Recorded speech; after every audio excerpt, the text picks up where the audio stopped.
Today, our discussion is about what happens to the carbs we eat. All carbohydrates consumed daily, such as rice, bread, noodles, pastas, veggies, drinks, potatoes, yams, fruits, sodas with added sugar, among others, gets converted to glucose before being absorbed through the villi in the small gut into the bloodstream through the portal veins that leads from the gut to the liver. Fructose in fruits are directly absorbed per se without being converted into glucose. The other sugar that is absorbed through the gut is sucrose, derived from the fruits, vegetables, dairy products and grains. They are also added to the processed foods you eat. Sucrose is made up of glucose and fructose.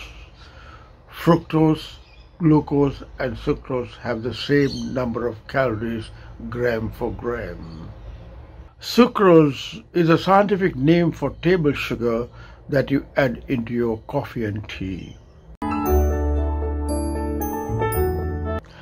Now let's discuss the problems with fructose. Fructose is found naturally in fruits, fruit juices, cane, sugar beets, corn, some veggies and honey. Fructose is also a basic component in table sugar, that's sucrose, and is high in corn syrup. Corn syrup is used to sweeten many processed foods and beverages. It is the hidden type of sugar. When the label says no sugar, you bet they add corn syrup. Be aware. When large quantities of fructose reach the liver uses excess fructose to create fat, a process called lipogenesis. Eventually, people who consume too much fructose can develop non-alcoholic fatty liver disease. Those who boast that they eat a lot of fruits do not realize that the fructose in them are converted into glucose and fat in the liver. Now you can understand why non-alcoholic fatty liver disease is so common among Sri Lankans. Excess glucose gets from the processed white rice, the staple food of the Sri Lankans, and from the white bread, beverages with added sugar, ice cream, fruits, and other carbs is a major risk factor for fatty liver. Glucose is converted into glycogen for storage in the liver and in your muscles.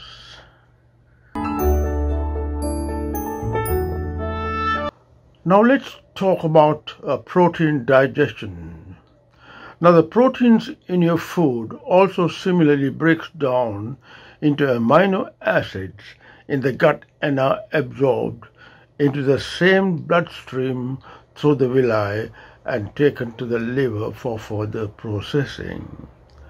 These amino acids are taken up into the hepatocytes, or in other words, hepatic cells, through a variety of amino acid transporters. Amino acids can then be used to either make proteins or are broken down to produce glucose. Excess amino acids are also converted into fat and stored in fat deposits, or else, as mentioned earlier, made into glucose for energy by gluconeogenesis. So remember, eating too much of proteins also can increase your glucose in the body. Now let's talk about dietary fats. The fats you consume are broken down into fatty acids and chylomicrons, takes a different path through the lacteal system and the thoracic ducts, opening into the left subclavian vein. Nature has created that different path as amino acids and glucose are water-soluble, and fatty acids, if mixed with water-soluble chemicals, form an emulsion, and that would be disastrous and harmful.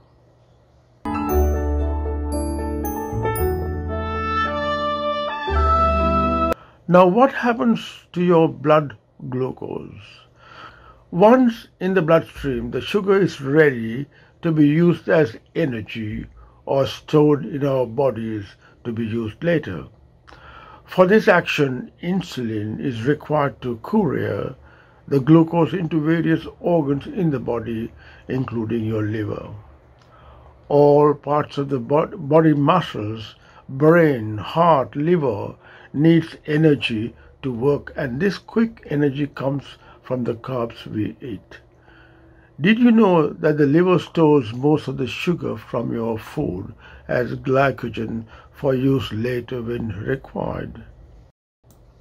When the bloodstream requires more glucose at a time when no dietary glucose enters the bloodstream, the liver converts the stored glucose as glycogen into the blood glucose. This process of converting glycogen into glucose is called glycogenesis. Those diabetics on metformin prevents this conversion to reduce blood sugar level. Now, what's happened to the sugar stored in muscles as glycogen? Muscle glycogen in the body is approximately 350 grams, or between 1,400 and 1,800 calories. Liver glycogen is approximately 80 to 100 grams, around 320 to 400 calories. Therefore, the body can store up to approximately 2,200 calories in glycogen and as few as 1,700. Insulin seems to promote blood glucose being converted to glycogen for storage in the liver and the muscles. Glucose can be stored in the muscles also as glycogen. Further, glycogen, the stored from glucose in the liver, make up to 5 to 6% of the organ's fresh weight, and the liver of an adult weighs about 1.5 kilograms can store roughly 100 to 120 grams of glycogen.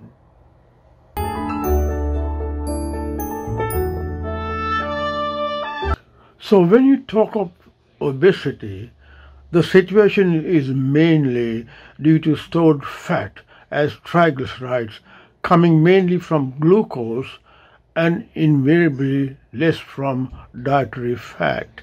How does excess glucose get stored in the fat cells as triglycerides? There is a process called de novo lipogenesis, which means creation of fat from non-fat sources. That is a mechanism that functions the conversion of excess glucose into triglycerides, which is the fat that is stored in adipose tissue. Insulin seems to participate in the conversion. Researchers at the University of California, Berkeley, are unlocking the molecular mechanisms of how our body converts dietary carbohydrates into fat. And as part of that research, they found that a gene with the catchy name BAF60C contributes to fatty liver osteotosis. A study by the researchers found that mice, when the BAF60C gene is disabled, did not convert carbohydrates to fat despite eating a high-carb diet. This opens the way of preventing fatty liver disease in the future by disabling the BAF60C. Sri Lankans in Sri Lanka love their daily rice and curry. The curries are tasty, much flavored, appetizing, spicy, and the temptation is to eat more and more. This is a bomb that can cause coronary heart disease and stroke, obesity and visceral fat, high blood pressure, diabetes, peripheral vascular disease, and many others.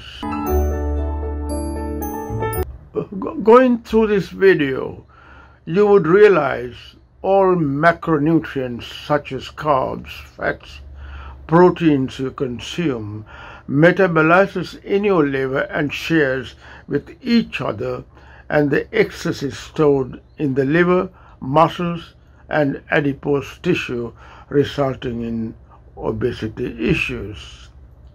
For example, if you eat too much of carbs, the body handles it by storing a portion in the liver and muscles and glycogen, and the rest would be stored as triglycerides in your adipose tissue after using primarily to provide calories for energy. Insulin takes a leading role in such mechanisms. You will now realize the importance of controlling your sugar levels in your blood in diabetes. If your pancreas does not produce sufficient insulin, or the gland is overstressed due to increased demands causing an insulin resistance, the whole mechanism is in disarray and the consequences are drastic. Think about these situations and do the right thing. Hope this video talk was useful. Stay safe and goodbye for now until we meet again.